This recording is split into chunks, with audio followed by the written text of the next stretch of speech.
एक गांव में हरकू नाम का बहुत ही गरीब और ईमानदार आदमी अपनी पत्नी ललिता के साथ रहता था। हरकू खेतों में काम करके अपने घर का गुजर बसर करता था। उसी गांव में हुकुमचंद नाम का बहुत ही धनी व्यापारी रहता था। एक दिन हुकुमचंद व्यापार का सामान खरीदने के लिए जा रहा था। अचानक उसकी सोने के सिक्कों की थैली गायब हो गई। इससे वो बहुत परेशान हो गया। फिर जल्दी से अपने घर गया और थैली ढूंढने लगा, लेकिन उसे अपने सिक्कों की थैली कहीं भी नहीं मिली। इसलिए वो पूरे गांव में घोषणा करवाता है, सुनो सुनो सुनो, बिलासपुर गांव के लोगों, मेरी बात जरा गौर से सुनो। हुकुमचंद व्यापारी के सोने के सिक्कों की थैली कहीं खो गई है। जो कोई उस थैली को खोज करके हुकुमचंद व्यापारी को वापस करेगा, उस खोजकर्ता को एक सोने का सिक्का इनाम में दिया जाएगा। ये व्यापारी गांव वालों को पागल समझता है क्या? अगर किसी को उसके सोने के सिक्कों की थैली मिल भी गई तो वो क्यों लौटाएगा? और वैसे भी कौन एक सिक्के के चक्कर में अपना समय बर्बाद करे। चलो भाइयों, अपने अपने काम हिलने से लगो। उधर ललिता अपने पति हरकू से कहती है, मुझसे अब आपका दुख देखा नहीं जाता है। पूरे दिन दूसरों के खेतों में मजदूरी करते हो, उसके बदले तुम्हें थोड़े बहुत पैसे ही मिलते हैं। कम से कम इतने पैसे तो मिलने चाहिए जिससे एक दिन का गुजारा सही से हो जाए। तुम सही कहती हो ललिता, मैं आज से अपनी मजदूरी के पैसे ज्यादा लिया करूंगा। पूरा दिन काम करके शरीर सारा दुख जाता है। इतनी मेहनत के बाद भी ढंग का खाना नहीं मिलता है। आज से मैं अपनी मजदूरी ज्यादा लिया करूंगा, चाहे अपना कोई काम करवाए या ना करवाए। तभी एक जमींदार हरकू के घर आता है। वो हरकू से कहता है, हरकू, मैं तुम्हारे पास इसलिए आया हूँ, वो जो मेरे पास वाले गांव में 2 बीघा जमीन है, उसे तुम्हें जोतना है। मैं 2-3 दिन के लिए किसी काम से जा रहा हूँ। जब तक मैं वापस आऊँ तब तक तुम उस जमीन को जोत देना। पैसे मैं तुम्हें वापस लौट कर दे दूंगा। जमींदार जी, जमीन तो मैं जोत दूंगा, लेकिन एक परेशानी है। क्या परेशानी है हरकू? जरा मुझे भी तो पता चले। दरअसल जमींदार जी, एक दिन की मजदूरी के मुझे जितने पैसे मिलते हैं उतने में एक समय का खाना भी सही से नहीं बन पाता है। इसलिए मैंने आज से अपनी मजदूरी के पैसे बढ़ा दिए। अब से मैं एक दिन की मजदूरी के 5 चांदी के सिक्के लिया करूंगा। 5 चांदी के सिक्के? वो भी एक दिन की मजदूरी के? अरे 2 चांदी के सिक्कों से सीधा 5 सिक्कों पे आ गए। किसी को नहीं करवाना तुमसे काम। मैं तुम्हें जानता हूँ, बस इसलिए तुम्हारे पास आ गया हूँ, वरना भतेरे मजदूर हैं जो एक सिक्के में पूरे दिन काम करने के लिए तैयार है। इतने सिक्के मैं नहीं दे पाऊंगा, किसी और से करवा लूंगा काम। अब तुम अपने घर बैठकर आराम करो। बताओ तो सही, लूट मार करने के क्या क्या नए तरीके निकाल लिए हैं लोगों ने। जमींदार हरकू को उल्टा सीधा कहकर वहाँ से चला जाता है। हरकू अपनी पत्नी से कहता है, देखा ललिता, 5 चांदी के सिक्कों का काम सुनकर जमींदार कैसे काली पीली आंख दिखा रहा था। मैं इसलिए अपनी मजदूरी के पैसे नहीं बढ़ाता हूँ। बहुत से मजदूर हैं जो एक सिक्के में पूरे दिन काम करने के लिए तैयार हैं। लेकिन तुम बहुत मेहनत से काम करते हो। 5 दिन के काम को एक ही दिन में कर देते हो, इसलिए तो हर कोई अपना काम तुमसे करवाता है। मैं तो कहती हूँ, अगर लोगों को 5 चांदी के सिक्के ज्यादा लगते हैं तो कम से कम 4 सिक्के तो लेने ही चाहिए एक दिन की मजदूरी के। 4 सिक्कों में हमारे घर का एक दिन का गुजारा आराम से हो जाएगा। ठीक है ललिता, आज से मैं अपनी एक दिन की मजदूरी के 4 चांदी के सिक्के लिया करूंगा। अब मैं चलता हूँ, कहीं काम मिल जाएगा तो घर का थोड़ा बहुत सामान ले आऊंगा। हरकू काम की तलाश में निकल जाता है।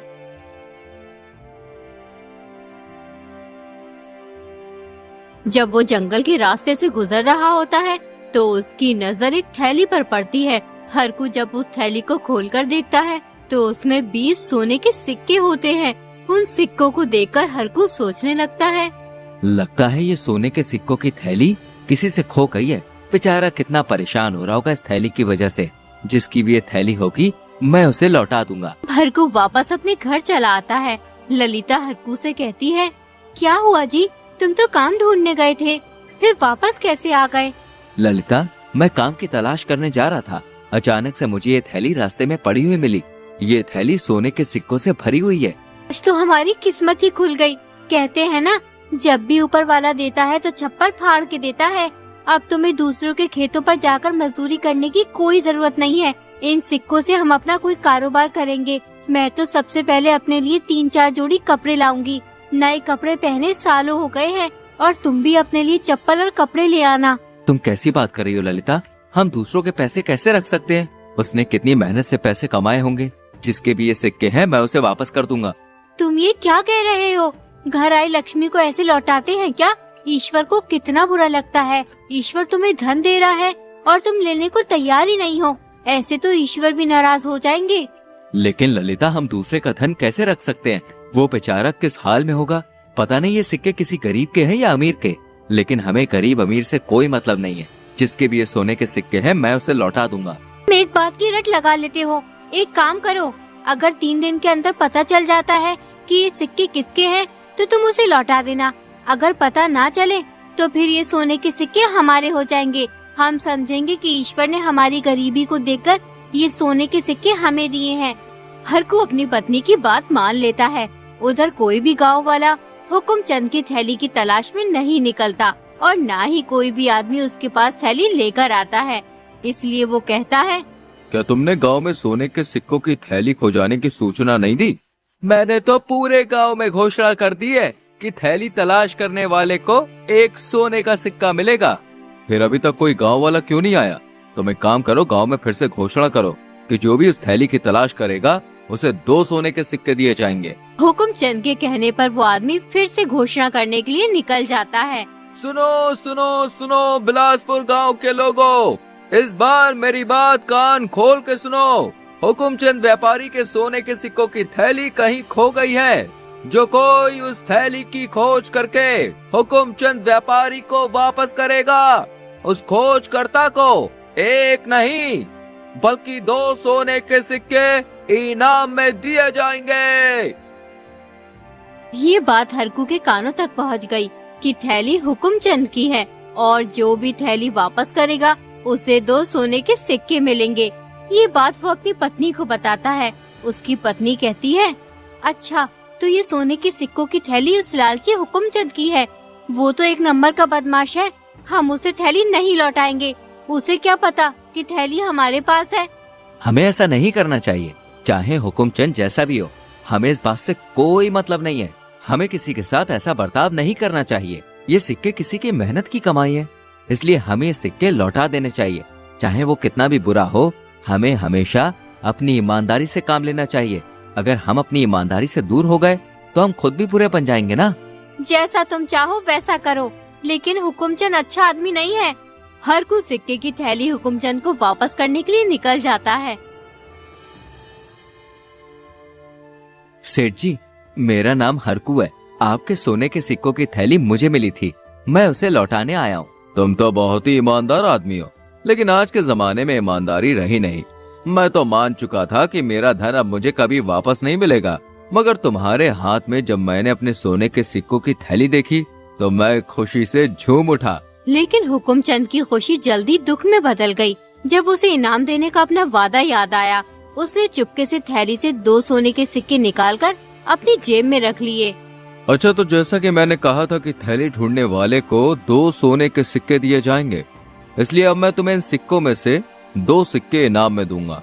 हुकुमचंद थैली से सिक्के निकालकर हरकू के सामने गिनने लगता है तो 2 सोने के सिक्के कम बैठते हैं। वो हरकू से कहता है, इस थैली में 20 सोने के सिक्के थे, फिर 2 सोने के सिक्के कैसे कम हो गए? इसका मतलब यह है कि तुम पहले से ही 2 सोने के सिक्के निकाल चुके हो अपने इनाम के। अरे मुझसे ही ले लेते, इतनी भी जल्दी क्या थी? लेकिन कोई बात नहीं, तुमने एक तरह से सही किया जो अपना इनाम पहले ही निकाल लिया। ये तुम क्या कह रहे हो सेठ जी? मैंने इस थैली में से कोई भी सिक्का नहीं निकाला और न ही मैंने तुम्हारे सोने के सिक्के गिने। तुम मुझसे किसी भी चीज की कसम ले सकते हो। कि मैं झूठ बोल रहा हूँ कि इस थैली में 20 सोने के सिक्के नहीं थे? मैं तुम्हें झूठा दिखाई देता हूँ क्या? ठीक है, फिर इस बात का फैसला महाराज के पास होगा। हरकू ये सुनकर चौंक गया। वो सोचने लगा, ललिता बिल्कुल सही कह रही थी। हुकुमचंद तो बहुत ही बदमाश है, ये तो उल्टा मुझ पे ही चोरी का आरोप लगा रहा है। उसे बहुत दुख हुआ। इनाम के नुकसान से ज्यादा उसके स्वाभिमान को झटका लगा, क्योंकि हरकू एक बहुत ही ईमानदार आदमी था। हुकुमचंद हरकू को लेकर राजा के पास पहुंच जाता है और फिर राजा से कहता है, महाराज, मैं व्यापार का सामान लेने जा रहा था। पता नहीं कैसे मेरी जेब से मेरे 20 सोने के सिक्कों से भरी थैली निकल गई। मैंने थैली वापस करने वाले को 2 सोने के सिक्के इनाम में देने का वादा किया था। मेरी वो 20 सोने के सिक्कों की थैली हरकू को मिल गई। ये मुझे लौटाने आया तो उसमें 2 सिक्के कम थे, इसका मतलब इसने पहले से ही अपने इनाम के 2 सिक्के थैली से निकाल लिए और ये कह रहा है कि मैंने सिक्के नहीं निकाले। फिर इस थैली से 2 सिक्के कहाँ गए? महाराज, मैंने थैली से एक भी सिक्का नहीं निकाला। जैसे ही मुझे थैली मिली मैंने उसे वापस कर दी। मुझे नहीं पता था कि उस थैली में कितने सिक्के थे। अगर मुझे थोड़ा भी लालच होता तो मैं सोने के सिक्कों की थैली लौटाता ही क्यों? महाराज, सोने के सिक्के निकालने की बात तो दूर रही, आज मेरी ईमानदारी और इज्जत दांव पर है। महाराज, मेरा विश्वास कीजिए, मेरी ईमानदारी और सच्चाई पर कोई शक ना करे। राजा बहुत ही समझदार और दयालु व्यक्ति था। वो एक ही पल में समझ गया था कि हुकुमचंद झूठ बोल रहा है, लेकिन राजा के पास कोई सबूत नहीं था, इसलिए उसने हुकुमचंद से कुछ नहीं कहा। राजा थोड़ी देर चुप रहा और फिर बोला, फिलहाल हमारे पास इस मामले से संबंधित कोई भी ठोस सबूत नहीं है जिससे हम इस पर कोई निर्णय ले सकें। इसलिए मैं इस मामले की पूरी तरह से जांच और छानबीन करवाऊंगा ताकि हम हकीकत को साफ तौर से समझ सकें। तब तक किसी भी प्रकार का फैसला सुनाना उचित नहीं होगा। इसलिए मैं आप दोनों से अनुरोध करता हूँ कि आप अभी अपने अपने घर वापस जाएं और इस मामले में किसी भी प्रकार की दखल अंदाजी ना करें। 3 दिन बाद जब छानबीन पूरी हो जाएगी और हमें सभी जरूरी जानकारी मिल जाएगी, तब आप दोनों को वापस बुला लिया जाएगा और उसके आधार पर उचित निर्णय सुनाया जाएगा। दोनों अपने घर चले जाते हैं।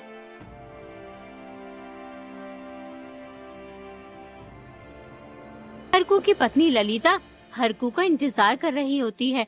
जब हरकू घर आ जाता है तो ललिता उससे कहती है, क्या हुआ जी, तुम इतनी उदास क्यों हो? ललिता, तुम बिल्कुल सही कह रही थी।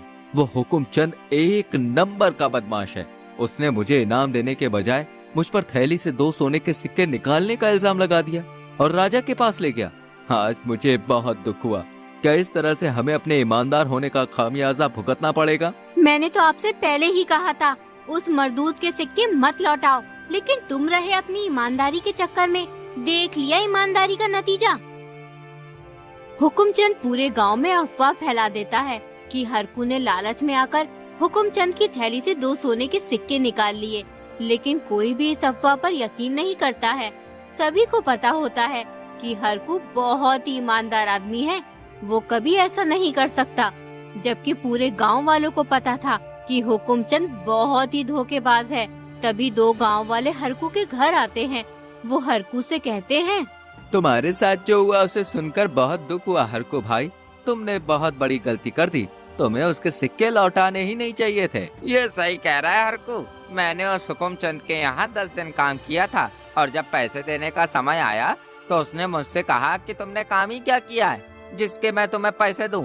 उसने मुझे एक भी पैसा नहीं दिया भाई। वो बात याद करके मुझे बड़ा गुस्सा आता है। मन करता है कि उस जालिम का सर फोड़ दूं जाके, लेकिन मैं मजबूर हूँ। गरीब की कौन सुनता है? आज के जमाने में जिसके पास पैसा है उसी की सब सुनते हैं।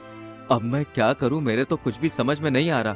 मैं महाराज को कैसे बताऊं कि हुकुमचंद झूठ बोल रहा है? अरे मैंने कोई सिक्के नहीं निकाले। तुम परेशान ना हो हरकू, महाराज बहुत ही दयालु है। वो किसी भी बेकसूर को सजा नहीं देते हैं। ईश्वर ने चाहा तो हुकुमचंद को उसके करे की सजा जरूर मिलेगी। यूं ही 3 दिन बीत जाते हैं। राजा दोनों को दरबार में बुलाते हैं और उनसे कहते हैं, हुकुमचंद, तुम मुझे एक बात बताओ। तुमने कहा था कि तुम्हारी 20 सोने के सिक्कों की थैली खो गई थी, तो फिर ये 18 सोने के सिक्कों वाली थैली तुम्हारी कैसे हो सकती है? तुम अपने घर वापस जाओ और अपनी 20 सोने के सिक्कों वाली थैली का इंतजार करो। अगर फिर भी वो थैली ना मिली तो उसे तलाश करवाओ। और हरकू, तुम्हें 18 सोने के सिक्कों वाली थैली मिली है, इसलिए जिसकी भी ये थैली है वो तुमसे लेने आएगा। तुम उस थैली के मालिक का इंतजार करो। अगर वो 1 महीने के अंदर अपनी थैली नहीं लेने आता है तो फिर ये सोने के सिक्कों की थैली तुम्हारी हो जाएगी। फिर तुम जैसे चाहे वैसे खर्च कर सकते हो या फिर इन सिक्कों से कोई कारोबार कर सकते हो। राजा का फैसला सुनकर हुकुमचंद गुस्से से आग बबूला हो गया और मन ही मन राजा को कोसने लगा, लेकिन गिरफ्तार होने के डर से उसकी कुछ कहने की हिम्मत ही नहीं हुई। इसलिए वो चुपचाप बगैर कुछ कहे अपने घर चला गया। जब हुकुमचंद दरबार से चला जाता है तो राजा हरकू से कहता है, देखो हरकू, मैं पहली बार में ही समझ गया था कि हुकुमचंद झूठ बोल रहा है। मुझे पता है कि ये सिक्के उसके हैं, लेकिन ऐसे मक्कार आदमी के साथ ऐसा ही होना चाहिए। हमेशा याद रखना, एक ईमानदार आदमी असल में बहुत अमीर होता है, चाहे वो कितना ही गरीब क्यों ना हो। महाराज, मैं आपका दिल से शुक्रिया अदा करता हूँ कि आपने आज एक गरीब मजदूर की इज्जत और सम्मान की रक्षा की। आपकी दया और महानता का कोई मोल नहीं है। आपने न केवल मुझ गरीब की जिंदगी में खुशी का संचार किया है, बल्कि समाज को भी ये सिखाया है कि सच्ची महानता और ईमानदारी केवल एक व्यक्ति की क्षमताओं में नहीं, बल्कि उसके कर्मों में प्रकट होती है। हमें गर्व है कि हमें आप जैसा रहम दिल और न्याय प्रिय शासक मिला है। ईश्वर आपकी हमेशा हिफाजत करे। राजा हरकू को खूब धन दौलत देता है और फिर विदा कर देता है। जब हरकू सोने के सिक्कों की थैली और राजा द्वारा दिए गए धन को लेकर अपने घर पहुंचता है, तो उसकी पत्नी बहुत खुश होती है। अरे वाह, मुझे तो विश्वास नहीं हो रहा है कि महाराज ने हमें इतना सारा धन दिया है और ये सोने की थैली भी हमें मिल गई। ये सब महाराज की न्यायप्रियता और महानता का परिणाम है, लेकिन मुझे लगता है कि हमें ये सोने के सिक्के हुकुमचंद को वापस कर देने चाहिए, क्योंकि उसे अपने लालच की सजा मिल गई है। लेकिन ये सिक्के हमें महाराज की रजामंदी से मिले हैं, इसलिए इन पर हमारे अलावा अब किसी और का अधिकार नहीं है। तुम सही कह रही हो ललिता, मगर किसी के साथ अन्याय हो ये भी तो सही नहीं है। मैं हुकुमचंद के सोने के सिक्कों की थैली वापस करने जा रहा हूँ उसको। हरकू सोने के सिक्कों की थैली लौटाने हुकुमचंद के घर चला जाता है। जैसे ही हुकुमचंद हरकू को देखता है, तो वो गुस्से में हरकू से कहता है, सोने के सिक्के तो तुमने ले लिए, अब और क्या लेने आए हो? मेरी जमीन जायदाद लेना चाहते हो क्या तुम? सेठ जी, मैं यहाँ कुछ लेने नहीं, बल्कि आपको सोने के सिक्कों की थैली लौटाने आया हूँ। मैं नहीं चाहता कि मेरी वजह से किसी के साथ अन्याय हो। हरकू की बात सुनकर हुकुमचंद को अपनी गलती का एहसास होता है। वो हरकू से कहता है, हरकू, तुमने आज मेरी आँख खोल दी। तुम तो बहुत ईमानदार हो।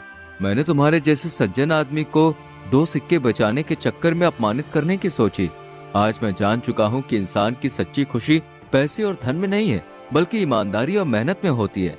तुम्हारी ईमानदारी ने आज तुम्हें जिता दिया है। हरकू भाई, हो सके तो मुझे माफ कर देना।